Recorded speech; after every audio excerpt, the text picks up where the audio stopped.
প্ৰত্যেকজন কৰ্মচাৰীৰ কাৰণে ডাঙৰ আপডেট দুটা আছে, দুখন নটিফিকেশ্যন আছে। আমি দুইখন নটিফিকেশ্যনে ইণ্টাৰপ্ৰিট কৰিম। এখন নটিফিকেশ্যন চেঞ্চাছক লৈ পেলাই এখন নটিফিকেশ্যন আহিছে আপোনাৰ দৰং ডিষ্ট্ৰিক্টৰ ফালৰ পৰা। কিন্তু এইটো নহয় যে অকল দৰং ডিষ্ট্ৰিক্টত আহিছে তেওঁলোকৰ কাৰণে যে এইখন নটিফিকেশ্যন খুবেই দৰকাৰী, সেইটো নহয়। কাৰণ এনেকুৱা ধৰণৰ নটিফিকেশ্যন অন্য ডিষ্ট্ৰিক্টবিলাকত অহাৰ সম্ভাৱনা যথেষ্টখিনি আছে, কাৰণ 2027 চনত চেঞ্চাছ আছে আৰু সেইকাৰণে চেঞ্চাছৰ কামত নিয়োজিত কৰা হৈ আছে অসমৰ কৰ্মচাৰীসকলক। তো সেইকাৰণে এইখন নটিফিকেশ্যন খুবেই দৰকাৰী হয়।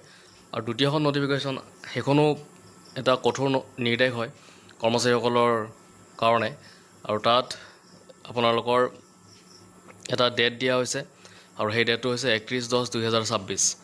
এই তাৰিখলৈকে আপোনালোকৰ নিজৰ স্থান ত্যাগ কৰিব নোৱাৰিব, নিজৰ কৰ্মস্থলী ত্যাগ কৰিব নোৱাৰিব। তো সেইখন নটিফিকেশ্যনো চাম আমি। দুখন নটিফিকেশ্যন আমি একেলগে এটা ভিডিঅ'ৰ জৰিয়তে চাম। তো প্ৰথমটো চাওক আপোনালোকে। এইখন নটিফিকেশ্যন আহিছে দৰং ডিষ্ট্ৰিক্টৰ ফালৰ পৰা, আৰু ডেটটো ক্লিয়াৰলি দেখিবলৈ পাইছে 24 জুন 2026। ইয়াতে হৈছে আপোনাৰ গণনাকাৰী নিয়োগ সন্দৰ্ভত।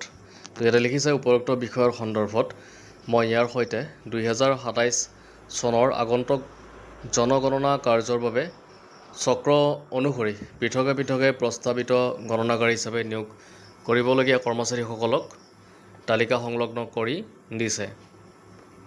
দলগাঁও, মঙলদৈ আৰু চিপাঝাৰ ৰাজহ চক্ৰ বিষয়াসকলক অনুৰোধ কৰা হৈছে যে খাৰুপেটীয়া, মঙলদৈ আৰু চিপাঝাৰ পৌৰ বৰ্ডৰ নিৰ্বাহী বিষয়াসকলৰ সৈতে সংযোগ স্থাপন কৰি সেই সকলো অন্তৰ্গত অঞ্চলৰ বাবে নিয়োগ পত্ৰ প্ৰস্তুত আৰু জাৰি কৰক। ইয়াৰ উপৰিও কোৱা হৈছে যে যিমান সম্ভৱ মহিলা কৰ্মচাৰীসকলক নগৰাঞ্চলত নিয়োগ কৰা হওক, যাতে তেওঁলোকৰ সুবিধা আৰু কাৰ্য সম্পাদনৰ সহজতা নিশ্চিত হয়। আপোনালোকক অনুৰোধ কৰা হৈছে যে এসপ্তাহৰ ভিতৰত নিয়োগ পত্ৰসমূহ জাৰি কৰক, যাতে 2027 চনৰ জনগণনা কাৰ্যৰ বাবে আৰু অধিক প্ৰয়োজনীয় যোগাযোগ আৰু ব্যৱস্থাপনা সময়মতে কৰিব পৰা যায়। আপোনাৰ জ্ঞাতাৰ্থে আৰু প্ৰয়োজনীয় ব্যৱস্থা গ্ৰহণৰ বাবে বিষয়টোক অতি জৰুৰী হিচাপে গণ্য কৰা হওক। তো দেখিবলৈ পাইছে 2027 চনৰ জনগণনাক লৈ পেলাই এখন নটিফিকেশ্যন প্ৰকাশিত কৰা হৈছে, আৰু ইয়াতে এসপ্তাহৰ ভিতৰত নিযুক্তি পত্ৰবিলাক বিতৰণ কৰিবলৈ ইয়াতে এটা নিৰ্দেশ দিয়া হৈছে। তো দেখিবলৈ পালে। আৰু এটা কথা কৈছে, ইয়াতে মহিলা কৰ্মচাৰীসকলক নগৰাঞ্চলত তেওঁলোকক নিয়োজিত কৰাৰ কথা কোৱা হৈছে, যাতে তেওঁলোকে সুবিধাখিনি লাভ কৰে আৰু কাৰ্য সম্পাদনৰ যাতে সহজতা তেওঁলোকে নিশ্চিত হয়, সেইটো কাৰণে। এতিয়া আমি দ্বিতীয়খন নটিফিকেশ্যন চাবলৈ চেষ্টা কৰিম। এইখন চাওক অৰ্ডাৰ হয়, আৰু এই অৰ্ডাৰখন government of Assam office of the district commissioner of Dhubri district, ধুবুৰীৰ ফালৰ পৰা আহিছে, ডিজাষ্টাৰ মেনেজমেণ্ট ব্ৰাঞ্চৰ ফালৰ পৰা ডাইৰেক্টলি অৰ্ডাৰ হয়। আৰু যথেষ্টখিনি কথা ইয়াতে লিখা আছে।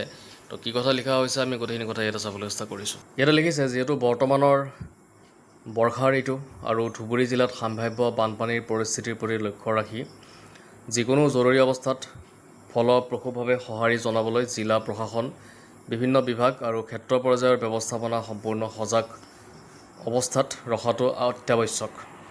আৰু যিহেতু বান সাহায্য আৰু ক্ষতি নিয়ন্ত্ৰণমূলক কামসমূহ সুচাৰুৰূপে প্ৰদান কৰিবলৈ জনশক্তিৰ সঠিক ব্যৱস্থা, অবিৰত পৰ্যবেক্ষণ আৰু তৎক্ষণাত কাৰ্য সম্পাদনৰ বাবে সকলো বিষয়া আৰু কৰ্মচাৰীৰ নিজ নিজ কৰ্মস্থলীত শাৰীৰিক উপস্থিতি নিশ্চিত কৰা প্ৰয়োজন। সেয়ে দুৰ্যোগ ব্যৱস্থাপনা আইন 2005 অধীনত প্ৰদান কৰা ক্ষমতা অনুসৰি জিলা আয়ুক্ত আৰু অধ্যক্ষ, জিলা আয়ুক্ত ব্যৱস্থাপনা কৰ্তৃপক্ষ ধুবুৰী, ইয়াৰ দ্বাৰা ধুবুৰী জিলা প্ৰশাসনৰ অন্তৰ্গত সকলো বিভাগীয় মুৰব্বী পূৰ্বে অনুমতি অবিহনে কোনো পৰিস্থিতিতেই জিলা সদৰ ত্যাগ নকৰিবলৈ নিৰ্দেশ দিয়া হৈছে। এই নিষেধাজ্ঞা তাৎক্ষণিকভাৱে বলৱৎ কৰা হ'ব আৰু 31/10/2026 তাৰিখলৈ কাৰ্যকৰী থাকিব।